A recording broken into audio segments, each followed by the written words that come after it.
Question today.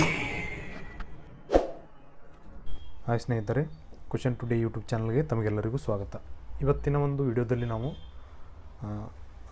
6ನೇ ತರಗತಿಯ ಸಮಾಜ ವಿಜ್ಞಾನದ ಭಾಗ 2ರಲ್ಲಿ ಬರುವಂತಹ ಭೂಗೋಳಶಾಸ್ತ್ರದಲ್ಲಿ ಏಷ್ಯಾ ಖಂಡದ ಬಗ್ಗೆ ನೋಡೋಣ. ಅದಕ್ಕಿಂತ ಮೊದಲು ಇನ್ನೂ ಯಾರು ನಮ್ಮ ಚಾನಲ್ಗೆ ಸಬ್ಸ್ಕ್ರೈಬ್ ಆಗಿಲ್ಲ, ಸಬ್ಸ್ಕ್ರೈಬ್ ಆಗಿ ಹಾಗೂ ನೋಟಿಫಿಕೇಷನ್ಗೋಸ್ಕರ ಬೆಲ್ ಐಕಾನ್ ಮೇಲೆ ಕ್ಲಿಕ್ ಮಾಡಿ. ಬನ್ನಿ ಏಷ್ಯಾ ಖಂಡದ ಬಗ್ಗೆ ನೋಡ್ಕೊಂಬರೋಣ. ಏಷ್ಯಾ ಖಂಡದ ಸ್ಥಾನ, ವಿಸ್ತೀರ್ಣ ಮತ್ತು ಭೌಗೋಳಿಕ ಸನ್ನಿವೇಶ. ಏಷ್ಯಾ ಖಂಡದ ಸ್ಥಾನ, ವಿಸ್ತೀರ್ಣ ಮತ್ತು ಭೌಗೋಳಿಕ ಸನ್ನಿವೇಶ.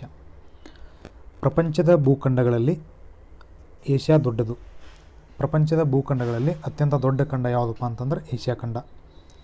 ಹೀಗಾಗಿ ಅದು ಪ್ರಾಕೃತಿಕ ಲಕ್ಷಣ, ವಾಯುಗುಣ, ಸಸ್ಯವರ್ಗ, ವನ್ಯಜೀವಿ, ಮಣ್ಣಿನ ಪ್ರಕಾರ ಮೊದಲಾದವುಗಳಲ್ಲಿ ವೈವಿಧ್ಯತೆಯನ್ನು ಹೊಂದಿದೆ.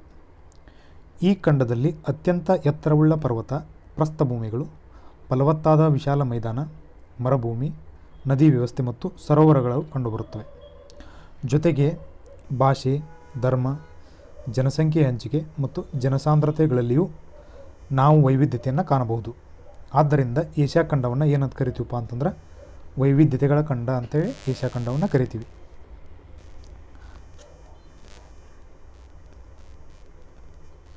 ಇನ್ನು ಏಷ್ಯಾ ಖಂಡದ ಸ್ಥಾನವನ್ನು ನೋಡಿದಾಗ ಏಷ್ಯಾ ಖಂಡವು 1.16 ಡಿಗ್ರಿ ಉತ್ತರದಿಂದ 77.41 ಡಿಗ್ರಿ ಉತ್ತರ ಅಕ್ಷಾಂಶ ಹಾಗೂ 26.04 ಡಿಗ್ರಿ ಪೂರ್ವದಿಂದ 169.40 ಪಶ್ಚಿಮ ರೇಖಾಂಶಗಳ ನಡುವೆ ವಿಸ್ತರಿಸಿದೆ. ಮಲೇಷಿಯಾದ ಸ್ವಲ್ಪ ದಕ್ಷಿಣದಲ್ಲಿ ಭೂಮಧ್ಯ ರೇಖೆ ಇದೆ.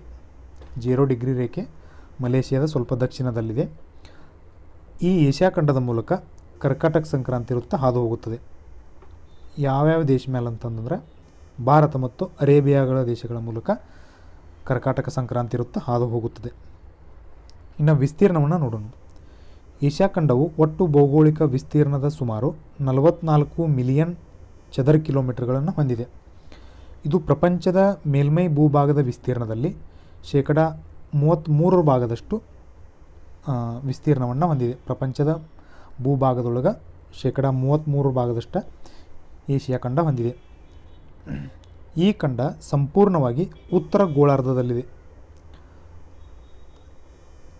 ಈ ಥರ ಭೂಮಿಯೊಳಗೆ ಸಂಪೂರ್ಣವಾಗಿ ಉತ್ತರ ಗೋಳಾರ್ಧದಲ್ಲಿದೆ. ಯಾವ ಖಂಡ ಅಂತಂದರೆ ಏಷ್ಯಾ ಖಂಡ.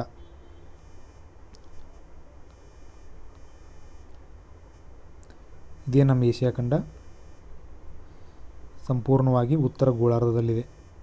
ಇದು ಉತ್ತರ, ಇದು ದಕ್ಷಿಣ.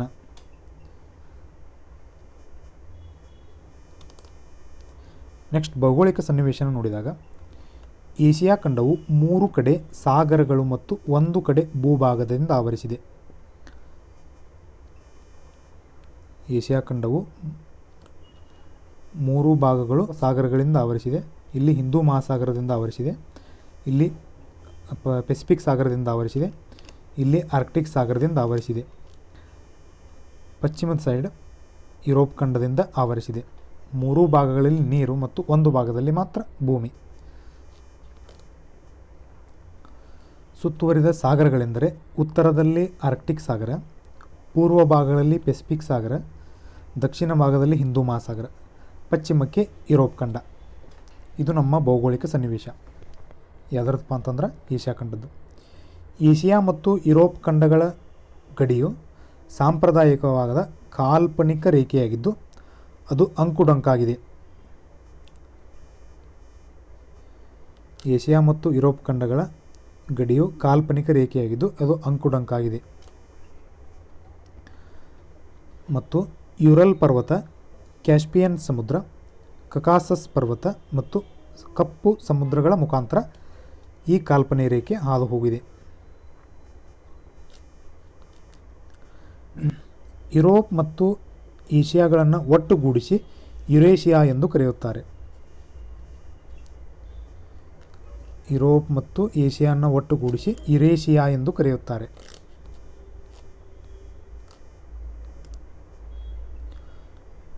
ಏಷ್ಯಾ ಮತ್ತು ಆಫ್ರಿಕಾ ಖಂಡಗಳ ಗಡಿಯು ಸಾಮಾನ್ಯವಾಗಿ ಸೂಯೆಜ್ ಕಾಲುವೆಯ ಮುಖಾಂತರ ಹಾಗೂ ಏಷ್ಯಾ ಮತ್ತು ಆಸ್ಟ್ರೇಲಿಯಾ ರೇಖೆಯು ನಿಗಿನಿ ಮತ್ತು ಆಸ್ಟ್ರೇಲಿಯಾಗಳ ನಡುವೆ ಹಾದು ಹೋಗಿದೆ.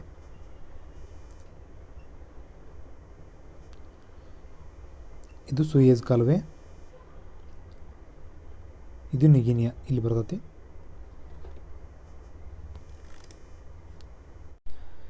ಇನ್ನು ಈ ಅಧ್ಯಾಯದಲ್ಲಿ ಎರಡನೇ ಮೇನ್ ಪಾಯಿಂಟ್ ಯಾವುದಪ್ಪ ಅಂದ್ರೆ, ಸಬ್ ಹೆಡ್ಡಿಂಗ್ ಯಾವುದಪ್ಪ ಅಂತಂದ್ರೆ ಏಷ್ಯಾದ ಪ್ರಾದೇಶಿಕ ವಿಭಾಗಗಳು.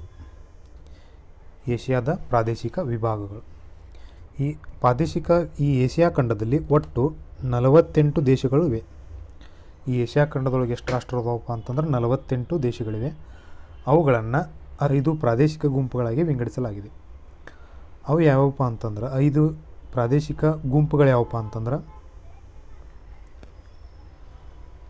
ಪೂರ್ವ ಏಷ್ಯಾ, ಆಗ್ನೇಯ ಏಷ್ಯಾ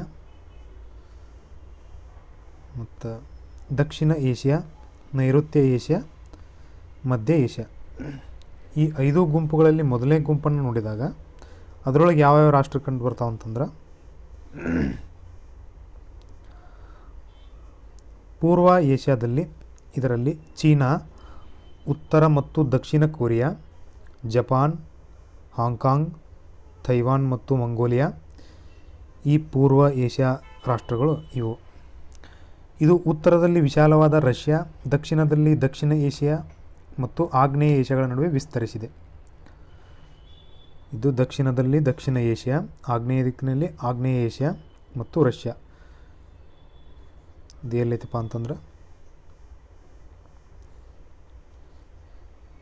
ಇದು ಪೂರ್ವ ಏಷ್ಯಾ, ಇದು ಆಗ್ನೇಯ ಏಷ್ಯಾ, ಇದು ದಕ್ಷಿಣ ಏಷ್ಯಾ, ಇದು ಮಧ್ಯ ಏಷ್ಯಾ, ಇದು ರಷ್ಯಾ ಉತ್ತರದಲ್ಲಿ.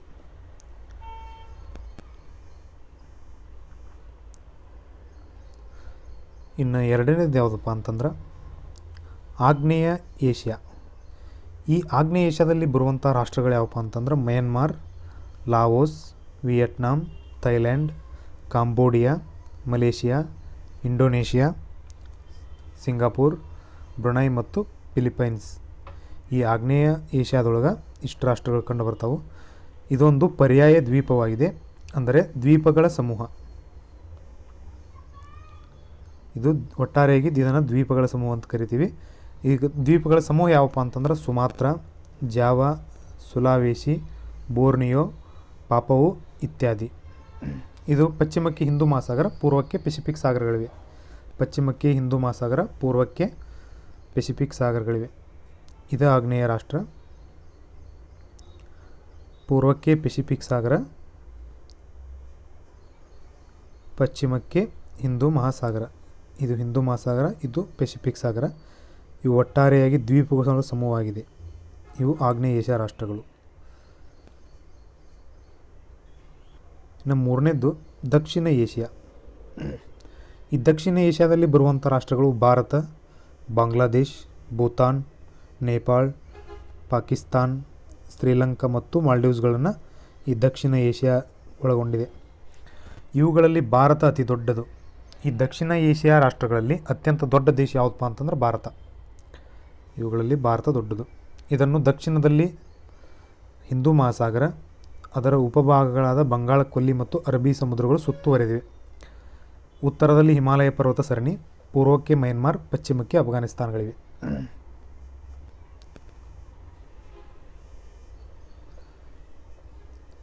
ಇದು ದಕ್ಷಿಣ ಏಷ್ಯಾ. ಈ ದಕ್ಷಿಣ ಏಷ್ಯಾ ರಾಷ್ಟ್ರಗಳಿಗೆ ಅತ್ಯಂತ ದೊಡ್ಡ ದೇಶ ಯಾವುದಪ್ಪ ಅಂತಂದ್ರೆ ಭಾರತ. ಈ ಭಾರತವನ್ನು ಹಿಂದೂ ಮಹಾಸಾಗರ, ಅದರ ಉಪಭಾಗಗಳಾದ ಬಂಗಾಳ ಕೊಲ್ಲಿ ಮತ್ತು ಅರಬ್ಬಿ ಸಮುದ್ರ ಗಡಿಯನ್ನು ಹಂಚಿಕೊಂಡಿವೆ.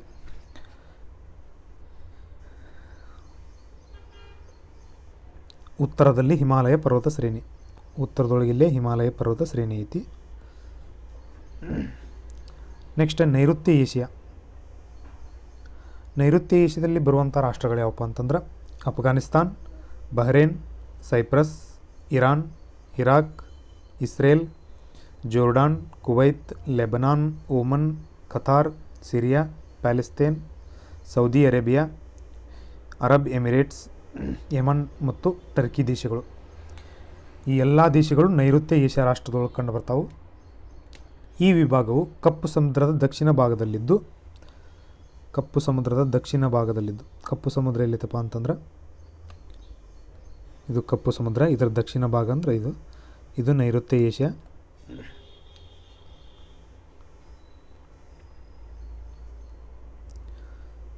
ಕಪ್ಪು ಸಮುದ್ರದ ದಕ್ಷಿಣ ಭಾಗದಲ್ಲಿದ್ದು ಪಶ್ಚಿಮಕ್ಕೆ ಮೆಡಿಟರೇನಿಯನ್ ಸಮುದ್ರ ಮತ್ತು ಪೂರ್ವಕ್ಕೆ ಭಾರತಗಳ ನಡುವೆ ವಿಸ್ತರಿಸಿದೆ.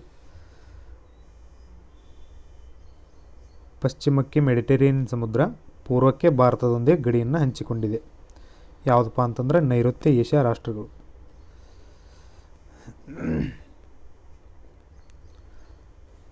ಇದು ಬಹಳವಾಗಿ ಮರುಭೂಮಿ ಮತ್ತು ಅರೆ ಮರುಭೂಮಿಗಳಿಂದ ಆವರಿಸಿದ್ದರೂ ಪೆಟ್ರೋಲಿಯಂ ಮತ್ತು ನೈಸರ್ಗಿಕ ಅನಿಲಗಳಿಂದ ಸಮೃದ್ಧವಾಗಿದೆ. ಇಲ್ಲಿ ಹೆಚ್ಚಾಗಿ ಮರುಭೂಮಿ ಮತ್ತು ಅರೆ ಮರುಭೂಮಿ ಕಂಡುಬರುವುದರಿಂದ ಇಲ್ಲಿ ಪೆಟ್ರೋಲಿಯಂ ಮತ್ತು ನೈಸರ್ಗಿಕ ಇದು ಪ್ರಸಿದ್ಧಿ ಪಡೆದಿದೆ. ಇನ್ನು 5ನೇದು ಮಧ್ಯ ಏಷ್ಯಾ. ಇದು ಕ್ಯಾಸ್ಪಿಯನ್ ಸಮುದ್ರದಿಂದ ಚೀನಾದವರೆಗೆ ಹಾಗೂ ಕಜಕಿಸ್ತಾನದಿಂದ ಇರಾನ್ ಅಫ್ಘಾನಿಸ್ತಾನದವರೆಗೆ ವಿಸ್ತರಿಸಿದೆ. ಈ ಭಾಗದ ಪ್ರಮುಖ ದೇಶಗಳೆಂದರೆ ಕಜಕಿಸ್ತಾನ್, ಕಿರ್ಗಿಸ್ತಾನ್, ತಜಿಕಿಸ್ತಾನ್, ತುರ್ಕ್ಮೆನಿಸ್ತಾನ್ ಮತ್ತು ಉಜ್ಬೇಕಿಸ್ತಾನ್ ಹಾಗೂ ರಷ್ಯಾದ ಸೈಬೀರಿಯಾಗಳು. ಮಧ್ಯ ಏಷ್ಯಾ ಇದು ಮಧ್ಯ ಏಷ್ಯಾ ಆಗಿದೆ. ಇದು ಕ್ಯಾಸ್ಪಿಯನ್ ಸಮುದ್ರ, ಪೂರ್ವ ಏಷ್ಯಾ, ದಕ್ಷಿಣ ಏಷ್ಯಾ.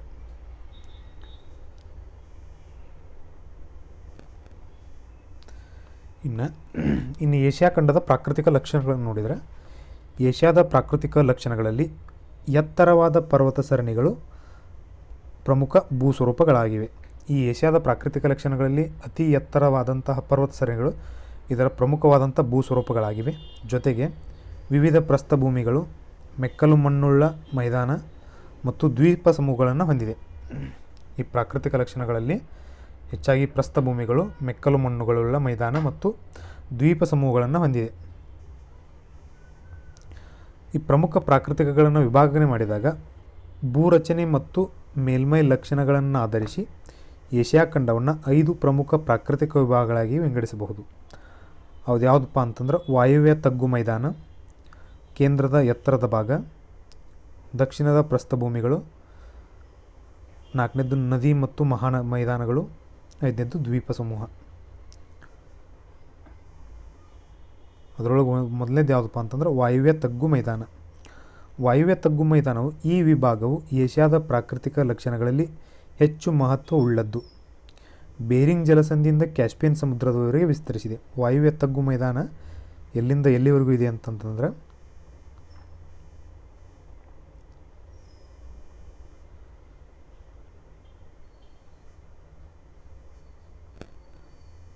ವಾಯುವ್ಯ ತಗ್ಗು ಮೈದಾನ ಕ್ಯಾಸ್ಪಿಯನ್ ಇಲ್ಲಿಗೆ, ಬೇರಿಂಗ್ ಜಲಸಂಧಿ ಇಲ್ಲಿ.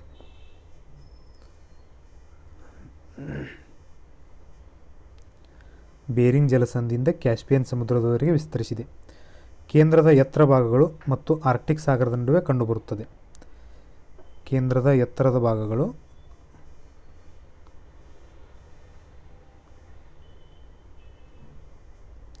ಆರ್ಕ್ಟಿಕ್ ಸಾಗರ, ಇದು ಕೇಂದ್ರದ ಎತ್ತರದ ಭಾಗಗಳು, ಇಲ್ಲಿ ಇದು ಕಂಡುಬರುತ್ತದೆ.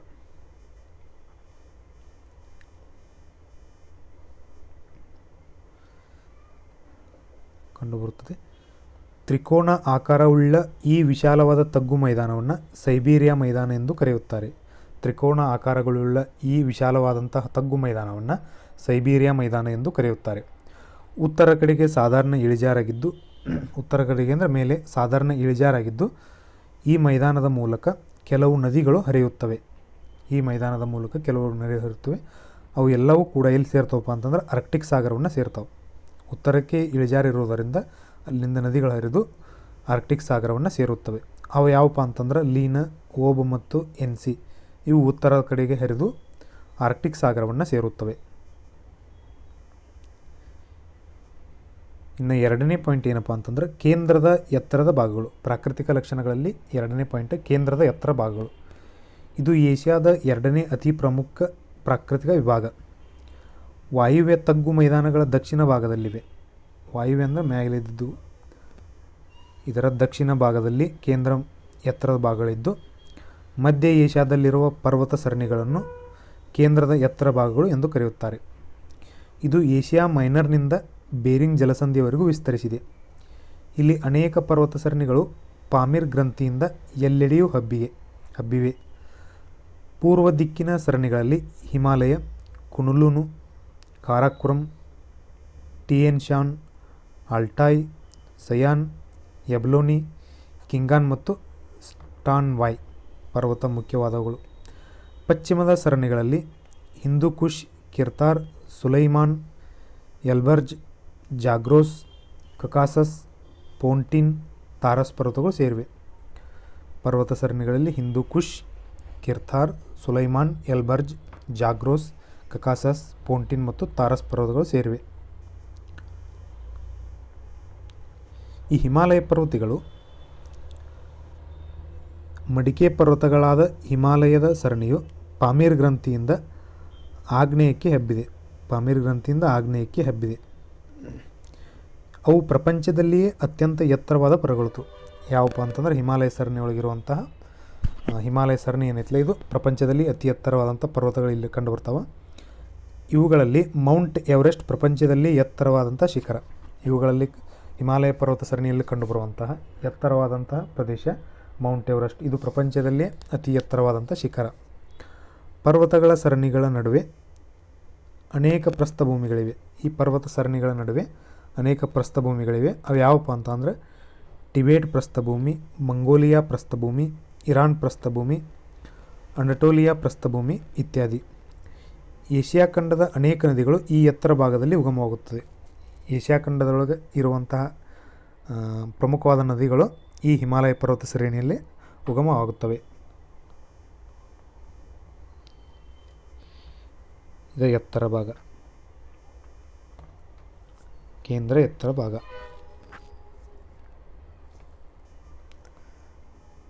ಮೂರನೇ ಪಾಯಿಂಟ್, ಪ್ರಾಕೃತಿಕ ಲಕ್ಷಣಗಳಲ್ಲಿ ಮೂರನೇ ಪಾಯಿಂಟ್, ದಕ್ಷಿಣದ ಪ್ರಸ್ಥಭೂಮಿಗಳು. ಇವು ಕಠಿಣ ಮತ್ತು ಸ್ಫಟಿಕ ಶಿಲೆಗಳಿಂದ ರಚನೆಗೊಂಡು ಪುರಾತನ ಪ್ರಸ್ಥಭೂಮಿಗಳು. ರಚನೆಗೊಂಡಂತಹ ಪುರಾತನ ಪ್ರಸ್ಥಭೂಮಿಗಳು. ಅವುಗಳಲ್ಲಿ ಪ್ರಮುಖವಾದವುಗಳೆಂದರೆ ಅರೇಬಿಯಾ, ದಕ್ಕನ್, ಭಾರತದಲ್ಲಿ ಕಂಡುಬರುವಂತಹ ದಕ್ಕನ್ ಪ್ರಸ್ಥಭೂಮಿ, ಚೀನಾದಲ್ಲಿ ಕಂಡುಬರುವಂತಹ ಯುನಾನ್ ಮತ್ತು ಮಯನ್ಮಾರದಲ್ಲಿ ಕಂಡುಬರುವಂಥ ಶಾನ್ ಪ್ರಸ್ಥಭೂಮಿ. ಇವು ದಕ್ಷಿಣದ ಪ್ರಸ್ಥಭೂಮಿಗಳಾಗಿವೆ. ಅರೇಬಿಯಾ ಪ್ರಸ್ಥಭೂಮಿಯು ಒಂದು ಪರ್ಯಾಯ ದ್ವೀಪ ಮತ್ತು ಇದೊಂದು ಶುಷ್ಕ ಪ್ರದೇಶವಾಗಿದೆ. ಅರೇಬಿಯಾ ಪ್ರಸ್ಥಭೂಮಿ ಒಂದು ಪರ್ಯಾಯ ದ್ವೀಪ ಮತ್ತು ಇದೊಂದು ವನ ಅಥವಾ ಶುಷ್ಕ ಪ್ರದೇಶವಾಗಿದೆ. ದಕ್ಕನ್ ಪ್ರಸ್ಥಭೂಮಿಯು ಭಾರತದ ಪರ್ಯಾಯ ದ್ವೀಪದ ಹೆಚ್ಚು ಭಾಗವನ್ನು ಆವರಿಸಿದೆ. ಮಧ್ಯ ಭಾರತದ ಬೆಟ್ಟದ ಸಾಲುಗಳು ಪಶ್ಚಿಮ ಘಟ್ಟಗಳು, ಪೂರ್ವ ಘಟ್ಟಗಳ ನಡುವೆ ಇದೆ. ಮಧ್ಯ ಭಾರತದ ಬೆಟ್ಟಗಳ ಸಾಲು ಪಶ್ಚಿಮ ಘಟ್ಟಗಳು,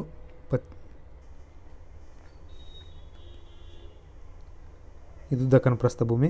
ಪಶ್ಚಿಮ ಘಟ್ಟಗಳು, ಪೂರ್ವ ಘಟ್ಟಗಳು, ಮಧ್ಯ ಬೆಟ್ಟಗಳು.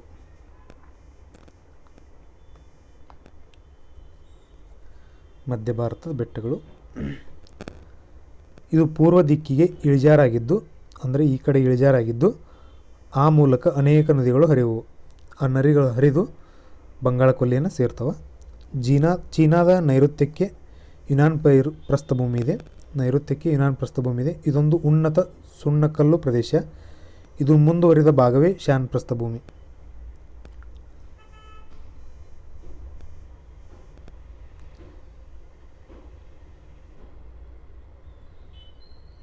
ಇಲ್ಲಿ ಕಂಡುಬರ್ತದೆ ಶಾನ್ ಪ್ರಸ್ಥಭೂಮಿ. ಮಯನ್ಮಾರದಲ್ಲಿ ಅಂದರೆ ಮಯನ್ಮಾರ ದೇಶ ಇಲ್ಲಿದೆ.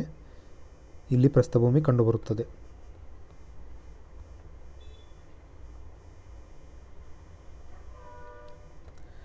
ಇನ್ನು ನಾಲ್ಕನೇ ಪಾಯಿಂಟ್ ಏನಪ್ಪ ಅಂತಂದ್ರೆ ನದಿಗಳ ಮಹಾಮೈದಾನಗಳು. ಹಿಂದೂ ಸಾಗರ ಮತ್ತು ಪೆಸಿಫಿಕ್ ಸಾಗರಗಳಿಗೆ ಸೇರುವ ಏಷ್ಯಾದ ನದಿಗಳ ಮೈದಾನಗಳನ್ನೊಳಗೊಂಡಿವೆ. ಇಲ್ಲಿ ಹರಿಯುವ ನದಿಗಳು ಮೆಕ್ಕಲು ಮಣ್ಣನ್ನು ಸಂಚಯ ಮಾಡುವುದರೊಂದಿಗೆ ಫಲವತ್ತಾದ ಮೈದಾನಗಳನ್ನು ನಿರ್ಮಿಸಿವೆ.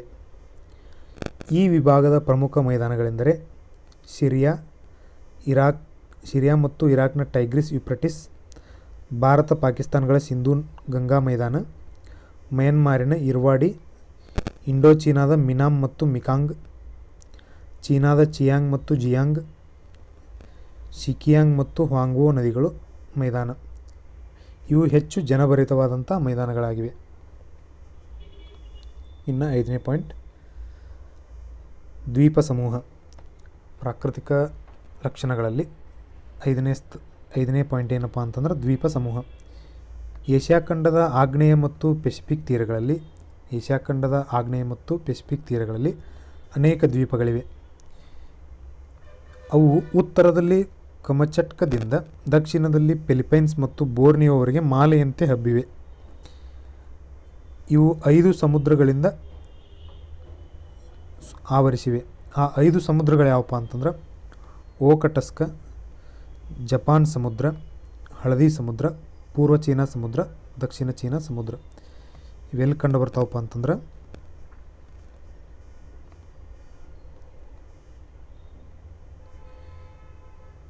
ಇಲ್ಲಿ ಕಂಡುಬರುತ್ತವೆ. ಇವು ದ್ವೀಪ ಸಮೂಹಗಳು.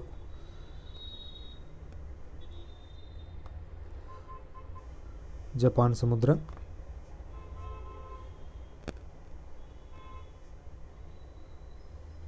ದಕ್ಷಿಣ ಚೀನಾ ಸಮುದ್ರ,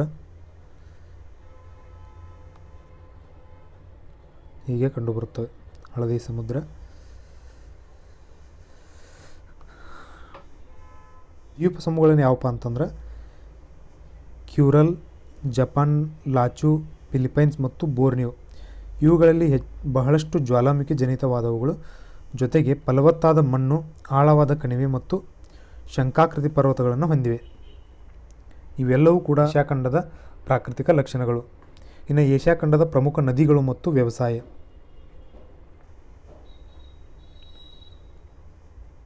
ಇನ್ನು 4ನೇದಾಗಿ ನದಿಗಳು ಮತ್ತು ವ್ಯವಸಾಯ.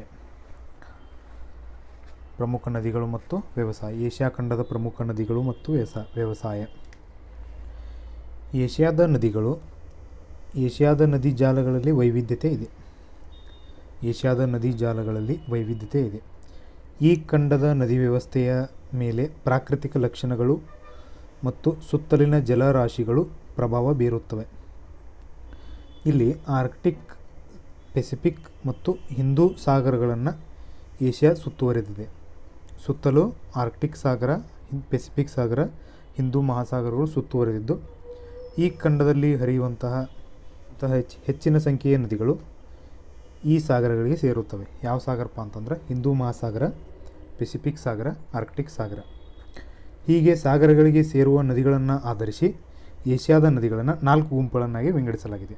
1ನೇ ಗುಂಪು ಯಾವುದಪ್ಪ ಅಂತಂದ್ರೆ ಹಿಂದೂ ಮಹಾಸಾಗರ ಸೇರುವ ನದಿಗಳು. ಹಿಂದೂ ಮಹಾಸಾಗರ ಸೇರುವ ನದಿಗಳು ಯಾವಪ್ಪ ಅಂತಂದ್ರೆ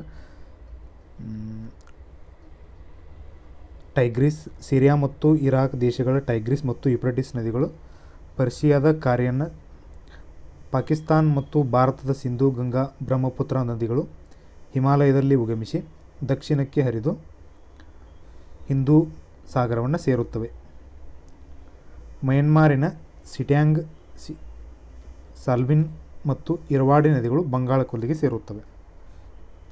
ಇಲ್ಲಿ ಮೊದಲನೇದಾಗಿ ಯುಫ್ರಟಿಸ್ ಮತ್ತು ಟೈಗ್ರಿಸ್ ನದಿಗಳನ್ನು ನೋಡಿದಾಗ ಇವು ಸಿರಿಯಾ ಮತ್ತು ಇರಾಕ್ ದೇಶಗಳ ನದಿಗಳಾಗಿದ್ದು, ಇವು ಎಲ್ಲಿ ಸೇರ್ತಾವಪ್ಪ ಅಂತಂದ್ರೆ ಪರ್ಷಿಯನ್ ಕಾರಿಯನ್ನು ಸೇರ್ತಾವೆ. ಇಲ್ಲಿ ಮ್ಯಾಪ್ ಒಳಗೆ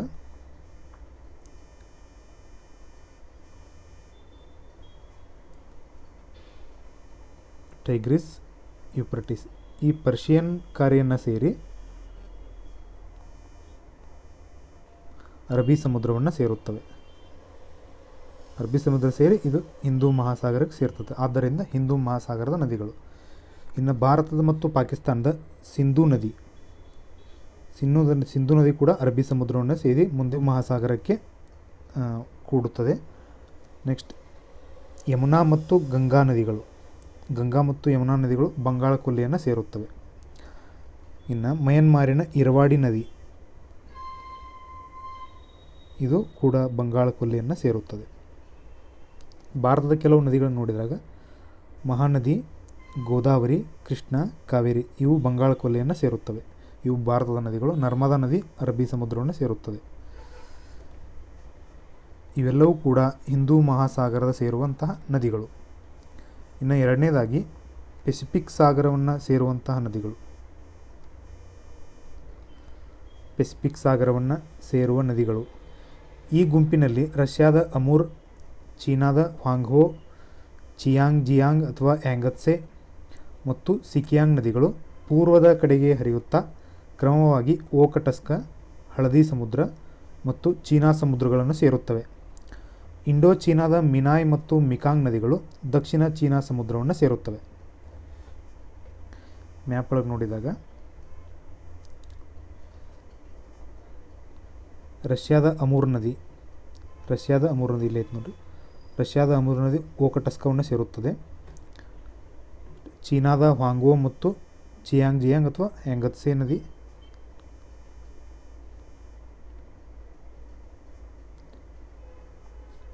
ಚೀನಾದ ಹ್ವಾಂಗ್ಹೋ ನದಿ, ಯಾಂಗತ್ಸೆ ಅಥವಾ ಸಿಯಾಂಗ್ಜಿಯಾಂಗ್ ಇವು ಪೂರ್ವ ಚೀನಾ ಸಮುದ್ರವನ್ನು ಸೇರುತ್ತವೆ. ಮತ್ತು ಸಿಕ್ಯಾಂಗ್ ನದಿ ಇವು ನಂತರ ಇಂಡೋ ಚೀನಾದ ಮಿನಾಯ್ ಮತ್ತು ಮಿಕಾಂಗ್ ನದಿಗಳು ದಕ್ಷಿಣ ಚೀನಾ ಸಮುದ್ರವನ್ನು ಸೇರುತ್ತವೆ. ಮಿನಾಮ್ ಮತ್ತು ಮಿಕಾಂಗ್ ನದಿಗಳು ಇವೆಲ್ಲಿದಾವಪ್ಪ ಅಂತಂದ್ರೆ ಮಿಕಾಂಗ್ ನದಿ, ಮಿಯಾಂಗ್ ನದಿ ಇವು ದಕ್ಷಿಣ ಸಮುದ್ರವನ್ನು ಸೇರುತ್ತವೆ. ಇವೆಲ್ಲವೂ ಕೂಡ ಪೆಸಿಫಿಕ್ ಸಾಗರವನ್ನು ಸೇರುವಂತಹ ನದಿಗಳು. ಇನ್ನು ಮೂರನೇದಾಗಿ ನೋಡಿದಾಗ ಆರ್ಕ್ಟಿಕ್ ಸಾಗರವನ್ನು ಸೇರುವಂತಹ ನದಿಗಳು. ಈ ನದಿಗಳು ಯಾವಪ್ಪ ಅಂತಂದ್ರೆ ಓಬ್ ನದಿ, ಎನ್ಸಿ ನದಿ ಮತ್ತು ಲೀನ್ ಎಂಬುವು ಈ ಗುಂಪಿನ ಪ್ರಮುಖ ನದಿಗಳು. ಇವು ಕೇಂದ್ರದ ಉನ್ನತ ಭಾಗಗಳಲ್ಲಿ ಉಗಮ ಹೊಂದಿ ಉತ್ತರಕ್ಕೆ ಹರಿದು ಆರ್ಕ್ಟಿಕ್ ಸಾಗರವನ್ನು ಸೇರುತ್ತವೆ. ಓಬ್, ಎನ್ಸಿ, ಲೀನ್ ನದಿಗಳು. ಯಾವ ನದಿ? ಓಬ್, ಎನ್ಸಿ, ಲೀನ್ ನದಿಗಳು.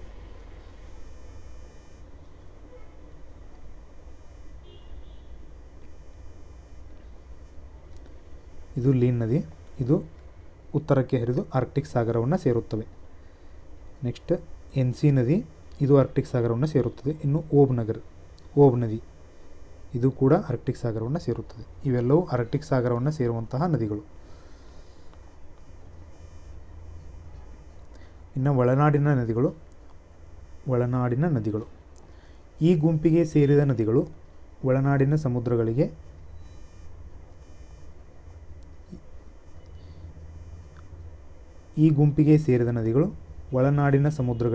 ಸೇರುವವು. ವೋಲ್ಗಾ, ಯುರಲ್ ನದಿ ಕ್ಯಾಸ್ಪಿಯನ್ ಸಮುದ್ರವನ್ನು ಮತ್ತು ಅಮುದರಿಯರ್ ಮತ್ತು ಸಿರ್ದರಿಯಾ ನದಿಗಳು ಆರಲ್ ಸಮುದ್ರವನ್ನು ಸೇರುತ್ತವೆ.